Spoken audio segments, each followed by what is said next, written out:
Hey guys, it's Dan again. Come with me, see what I did today. I climbed up that ladder.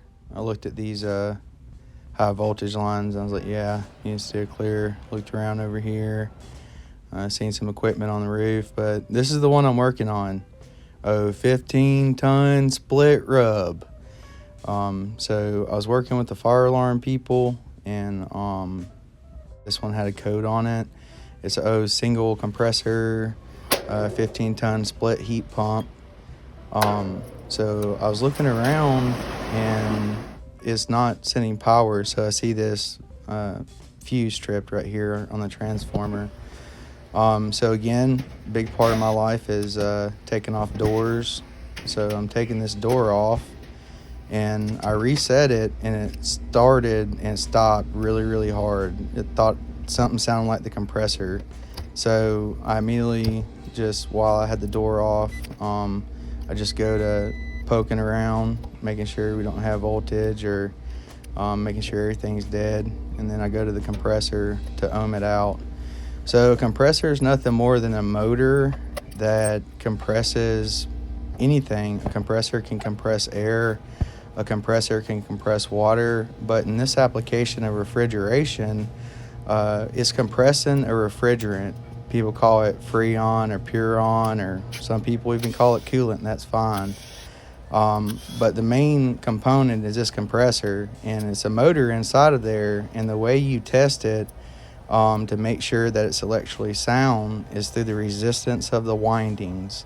So you see 3 little prongs on there, and I'm sitting there testing them individually to make sure the ohm ratings were good. And then I also tested it to a piece of copper just to make sure it wasn't grounded.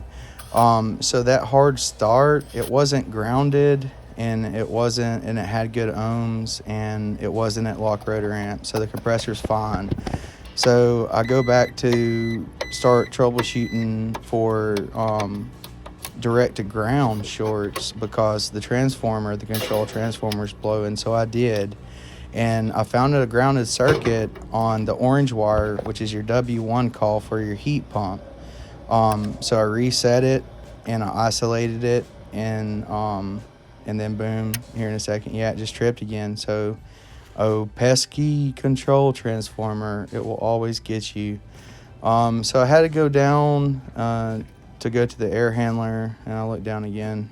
So I walked down the hall, and then I see this big 15-ton air handler. It's a heat pump, no big deal. Did the PM on it, and this contactor was reading little ohms, the same ohms that you can test a motor, you can test a contactor, and they were reading low. So that was just a PM replacement on there.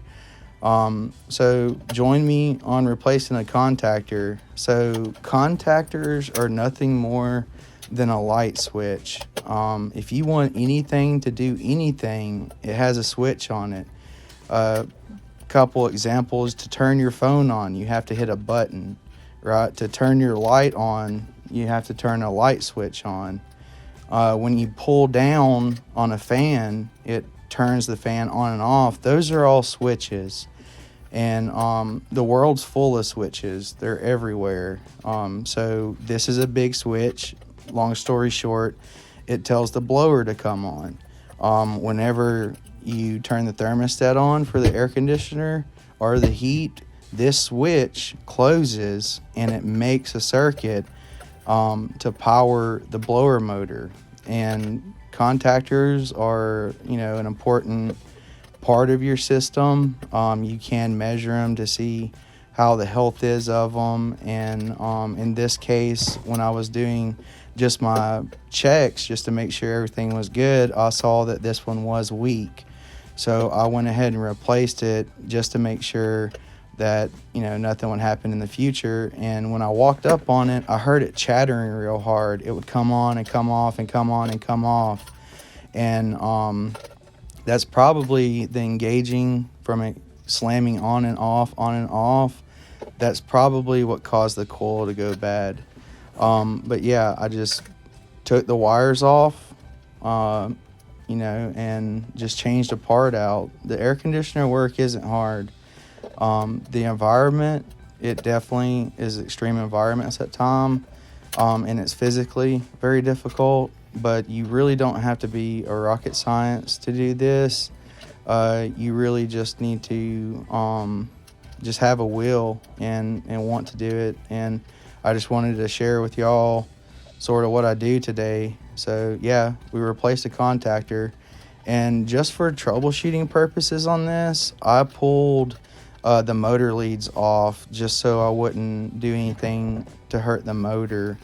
So I did have a lead on where my short was coming from. So what I wanted to do was find the wire, and you may ask how you do that. You just sort of tug on them until you find them, and boom. This is the fire alarm. I took it out of the circuit and just, connected the control voltage. So yeah, I had to go back up the roof, and at this point, I knew I was pretty good to go. So I'm in detective mode at this point. I know I have a control voltage short somewhere, and I know it's a direct to ground short. When I'm plugging this in, I can hear this transformer making some noise, and usually when they do that, it's gonna blow a fuse, and of course, pesky control fuse. So I'm in detective mode, like I said, and the way you troubleshoot a grounded circuit, any electrical circuit, is you need to break those points down. On this wire here, not grounded there, you hear it beep, it's grounded there. So break the circuits down. Really, on this circuit, this one is going to the thermostat. So I know the short at this point is coming from the outside to this unit to the thermostat. So all these wires, ask how you find them, you give them a tug and check. So what I did was took the thermostat off the wall to eliminate any part of the thermostat short. So then I check it and nothing there, and then I poke around on the terminals, and then boom, I hear it. That's a wind move, how quick I was. Yeah, I definitely isolated the short direct to ground into the wire that's coming from the indoor unit to the outdoor unit. So I'm just really tying in this fire alarm again, just because I know it's not the fire alarm, again with my trusty blue wire nuts. Yeah, Mito Beetlebug, he's my backup meter. Doesn't work in amp mode, but pretty good for continuity and voltage. So I found my short, pretty easy to find. That orange wire I was talking about earlier in the video, you can see this sort of burn mark on it. That's what's called a rub, and it was touching a metal piece of the system, causing a direct to ground short. So here comes Beetlebug again, and I'm just verifying. I left my other meter up on the roof, so Beetlebug had to come out, and yeah, of course, nothing there. I'm so satisfied. So it's a win at this point. I go back to the thermostat, and I look at the thermostat, and it's getting voltage the whole way, and at this point it's been 3 minutes. So yeah, it didn't trip. Got it up and running. Took me an amp draw off of it. It looked pretty good. System sounded good. So yeah, again, the doors, put the door on it, and there you go. We'll just lean it up against there. We got to put the door on it because it's sucking air through that door. And if you look over here, these fans pull the air through those coils upward. So you close the door on it, and you're adding more heat to the evaporator side of the system, and your pressures come up with temperatures. Look on the right side, it says 63, 63, 63.4. It's rising because it's absorbing heat out of the air.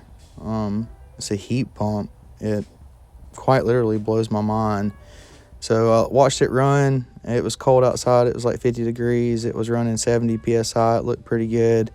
Got my rub figured out, taped it up, a little quick tapey action. Saw another little spot, hit it with the 1-2. Again, doors. I work with a lot of doors, but this is a victory door. We figured out what was wrong with this system. We fixed it. We're able to verify the operation. I'd like to thank my Malco flip bit, along with my Makita 18 volt brushless impact. I love it. I use it every day. I would highly recommend this Malco flip bit along with the Makita 18 volt brushless. Fantastic drill. So give you a little spinny fan refrigerant hose action. Those spinny fans, man, you gotta be careful. Yep, old 15-ton heat pump wire rub. She was a good one, and had to go down the ladder again.